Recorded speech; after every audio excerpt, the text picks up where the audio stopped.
Agradezco que nos acompañe desde Guadalajara Arturo Navarro. Él es especialista en estudios de teología, espiritualidad, es autor de varios libros al respecto de este tema, es profesor del ITESO. Gracias por estar con nosotros, Arturo. Rápidamente empezar por el funeral del sábado, que además ya estamos poniendo todos la mira en lo que es el cónclave y en los eventos o en lo que ocurre previo a esta reunión con mucho sigilo y que es parte de ese formato para decidir a un sucesor del Papa Francisco. Pero, ¿qué espera del funeral del sábado y lo que viene después? Bueno, primero, muchas gracias, Gabriela, por este momento y por compartir la opinión. Básicamente, me parece, bueno, el funeral es un ritual ya estructurado sin mayores cambios en relación con la liturgia, pero me parece que el funeral en sí mismo es la oportunidad para retomar algunos elementos simbólicos que seguramente pues han marcado la vida del Papa Francisco en esta última etapa. Por una parte, me parece que habría, a mi juicio, al menos entre los muchos, al menos 5 elementos importantes en términos de signo para entender el papado. Por un lado, la elección del nombre, por el otro, la visita a Lampedusa, uno más, los temas que ha trabajado en las encíclicas y en las exhortaciones apostólicas. Luego la salida a visitar la Basílica de San Pedro ya en la última etapa de su vida con ropa común y el último mensaje en la bendición Urbi et Orbi. Entonces a mí me parece que la homilía, que básicamente será un recuento de los aportes del Papa, no habría de perder los signos, porque la Iglesia es un sistema no solo de creencias, sino un sistema simbólico, un sistema donde más allá de las estructuras gubernamentales, estructuras de gestión y de todo este tipo de asuntos en los que a veces ponemos mucho énfasis, los signos van a ser siempre muy importantes.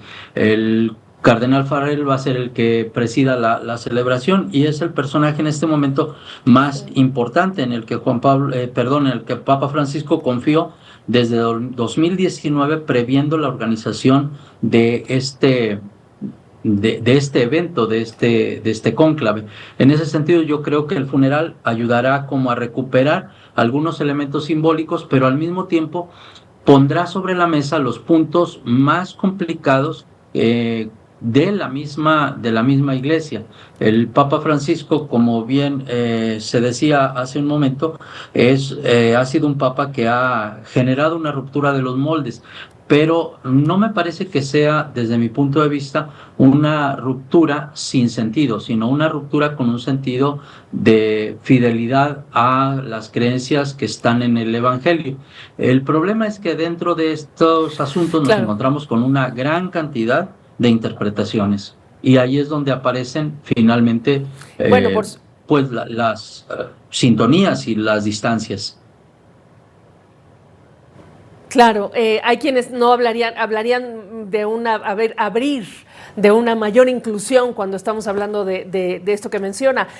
Mirando a lo que viene, al número de posibles sucesores del Papa, pensando que quiénes van a tomar esta decisión y qué influencia ya tuvo el Papa Francisco sobre sobre los cardenales que él nombró, para entender cuáles son las posiciones o las inclinaciones en términos de valores o de prioridades previo al cónclave. ¿Qué es lo que nos describe?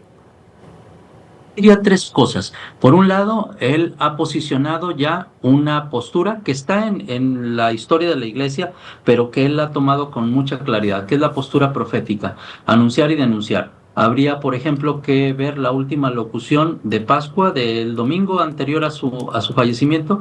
En realidad es un recuento de las problemáticas sociales y a veces no le hemos hecho mucho caso a este documento.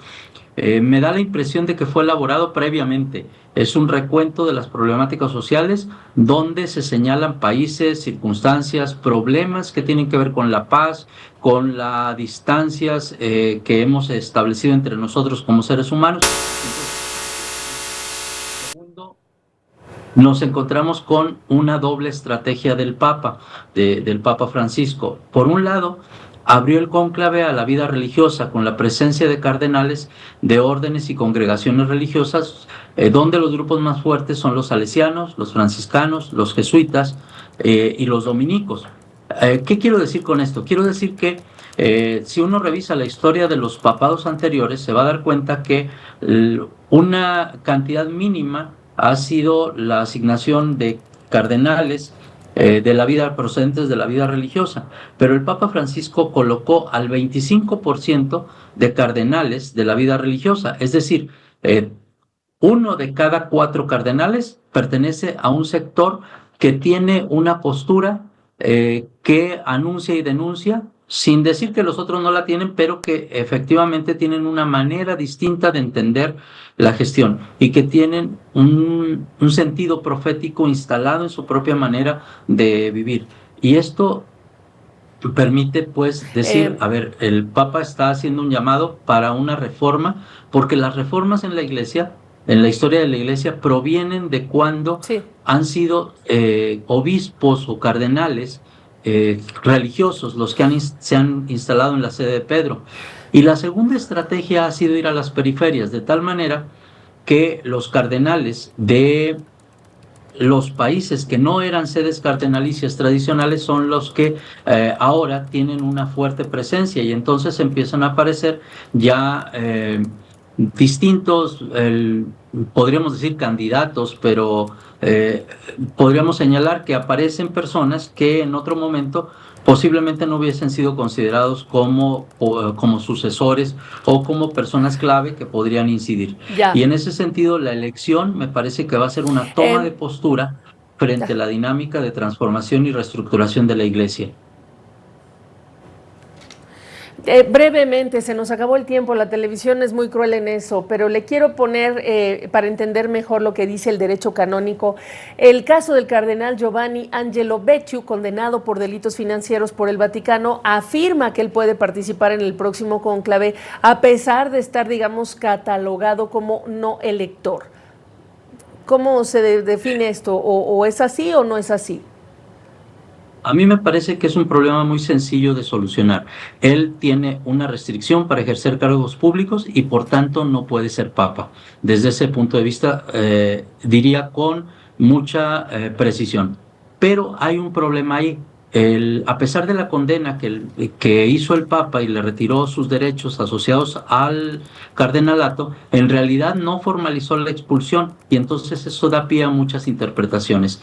Me parece que la clave para la toma de decisiones está en buscar el espíritu de la decisión de Francisco frente a la posibilidad de participación, y el mensaje o la decisión está en manos de las congregaciones, que yo diría está en 2 claves: respetar la decisión de exclusión del Papa y la sanción del tribunal que lo condenó a 5 años y 6 meses de restricción para ejercer cargos públicos, por lo tanto incluido el papado, o mandar un mensaje de opacidad y displicencia, lo cual me parece que es un riesgo enorme para la vida de la Iglesia y un mensaje en contra de lo que la misma Iglesia estaría intentando plantear.